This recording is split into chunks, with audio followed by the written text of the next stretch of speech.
In this video, we'll solve the last of the equations that we'll look at, and that is equations that are quadratic in form. An equation of the form AU squared plus BU plus C equals 0, where U is an algebraic expression, is called an equation quadratic in form. We can solve these equations by applying quadratic methods, by factoring the quadratic formula, and so on. But the whole idea is that we're going to make an appropriate substitution in a given equation to put it in this form, AU squared plus BU plus C equals 0. So it initially doesn't look this way, but we're going to make a substitution and write it like a quadratic equation. So let me show you some examples. I have a table that has a column for equation quadratic in form, the substitution, and then the new quadratic equation. The first equation is this x minus 3 squared plus 7 times x minus 3 plus 10 equals 0. Now, of course, we could solve this equation in this form. We could square the x minus 3 to get a trinomial, distribute the 7, combine like terms, and then try to solve it. But if we notice that there's this x minus 3, that's the base of the squared term, and also it is in the linear term, we can make a substitution by letting u equal x minus 3, and replacing the x minus 3 with u, we get u squared plus 7u plus 10 equals 0, which is an easier quadratic equation to solve. Another example, x to the 4 plus 8x squared plus 12 equals 0. If we recognize that x to the 4 is really x squared squared, then we can observe that we have a base of the exponent 2, which is x squared. In the linear term, we also have an x squared. So if we let u equal x squared, we get u squared plus 8u plus 12. The last of these in this table is 2x to the 2/3 minus 7x to the 1/3 minus 15 equals 0. Again, we can recognize that x to the 2/3 is the same thing as x to the 1/3 squared. And when we do that, we get 2x to the 1/3 squared minus 7x to the 1/3 minus 15 equals 0.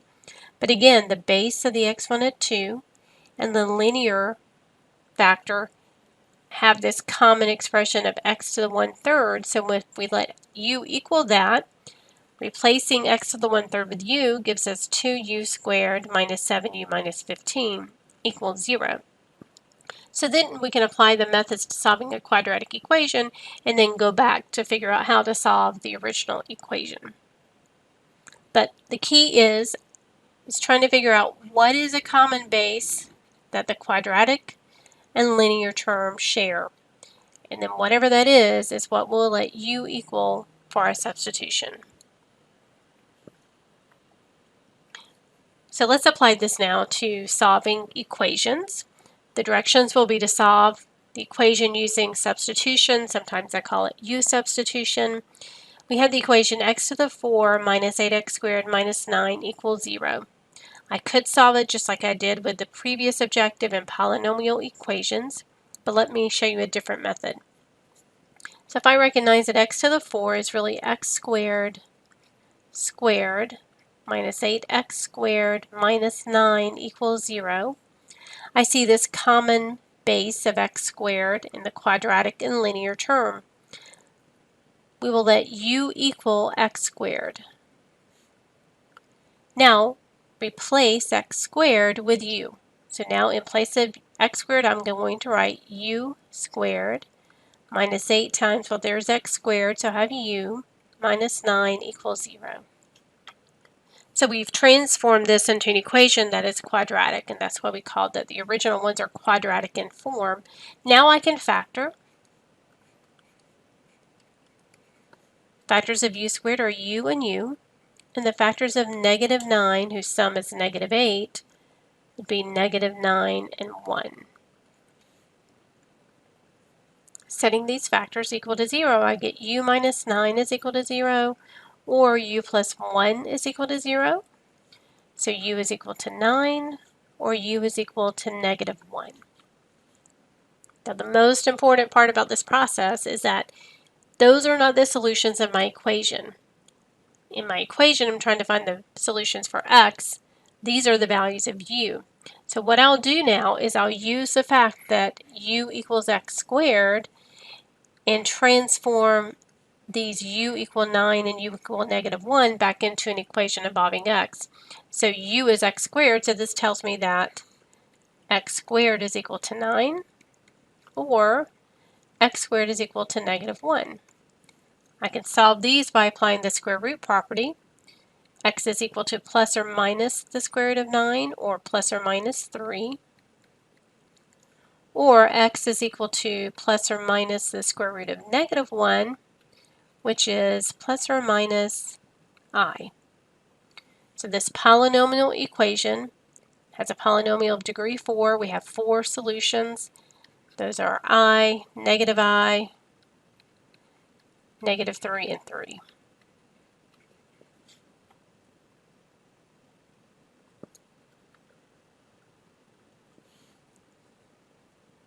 Part B, we have x to the 2/5 plus 3x to the 1/5 minus 40 equals 0.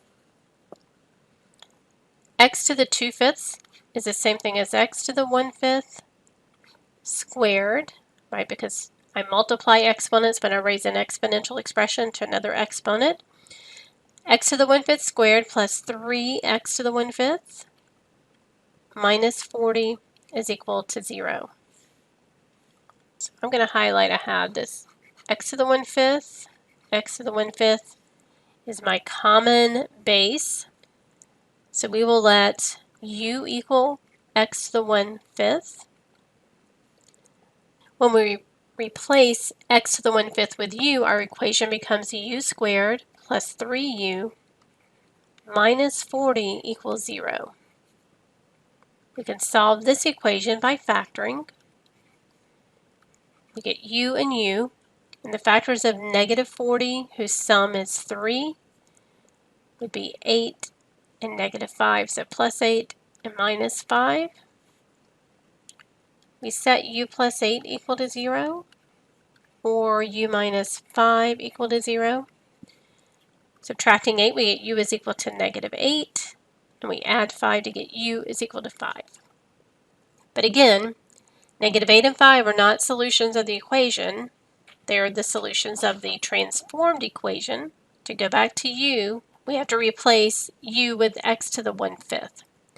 So therefore we get that x to the 1/5 is equal to -8, or x to the 1/5 is equal to 5.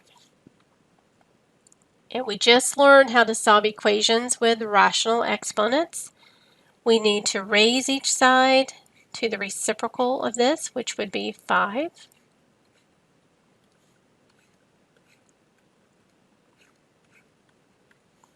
So we get x is equal to -32,768, or x is equal to 5 to the 5,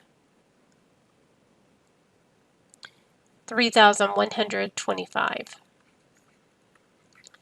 So the solution set consists of -32,768 and 3,125.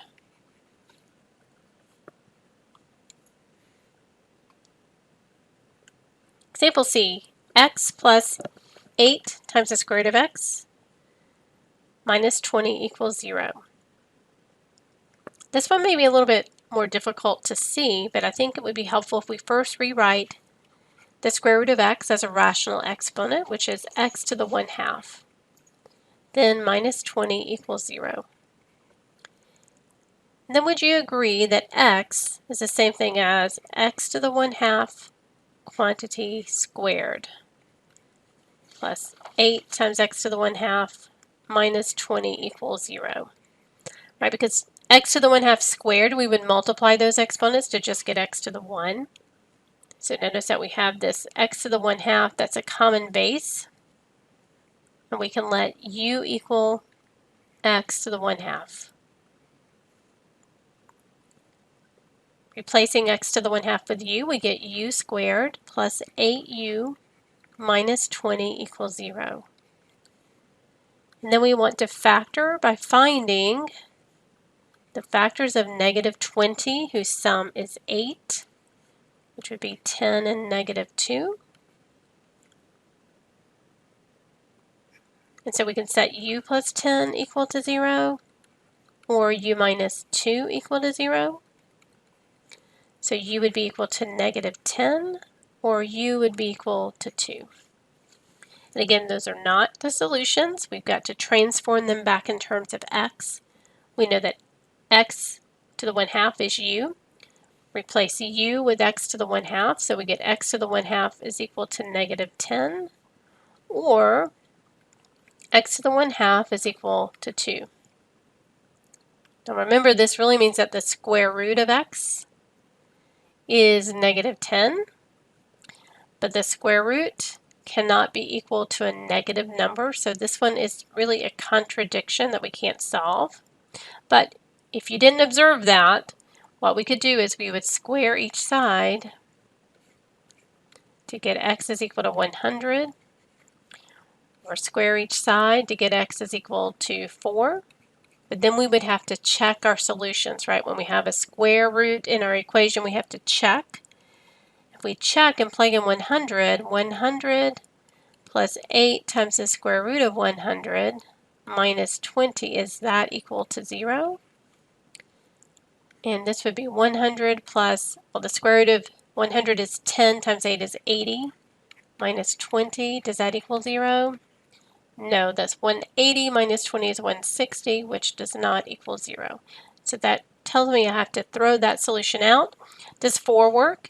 Well, if I plug in 4 plus 8 times the square root of 4 minus 20, does that equal 0? The square root of 4 is 2, so we'd have 4 plus 8 times 2, which is 16 minus 20. And that does equal 0, right? 20 minus 20 is 0. So the only solution is 4. And then one last example.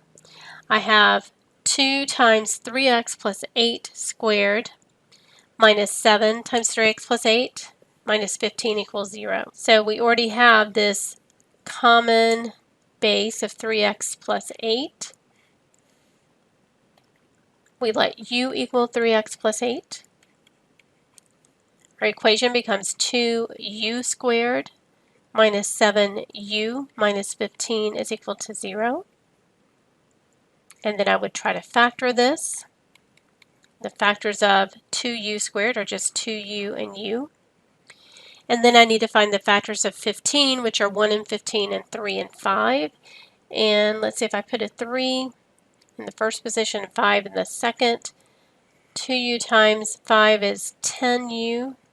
3 times u is 3u, and those do have a difference of 7. I need a negative on the larger of these outer or inner products, so the 10u has to be negative, which makes the 5 negative, and the plus on the 3. Now I can set each of these factors to 0, so 2u plus 3 is equal to 0, or u minus 5 is equal to 0. So we get 2u equals negative 3, or u is negative 3/2, or u is equal to 5. And again, I'm not done. That's what u is, not x. But u is 3x plus 8. So we would have 3x plus 8 is equal to negative 3/2. Or 3x plus 8 is equal to 5. The second one is easier. Let's solve that. So we would subtract 8 to get 3x is equal to negative 3. So x is negative 1. And the first one, I might multiply everything through by 2 to get rid of the fraction. And so we would have 6x plus 16 equals negative 3. Subtract 16. So 6x equals negative 19, and then divide by 6. Negative 19 divided by 6. Therefore, my solution set consists of negative 19, 6, and negative 1.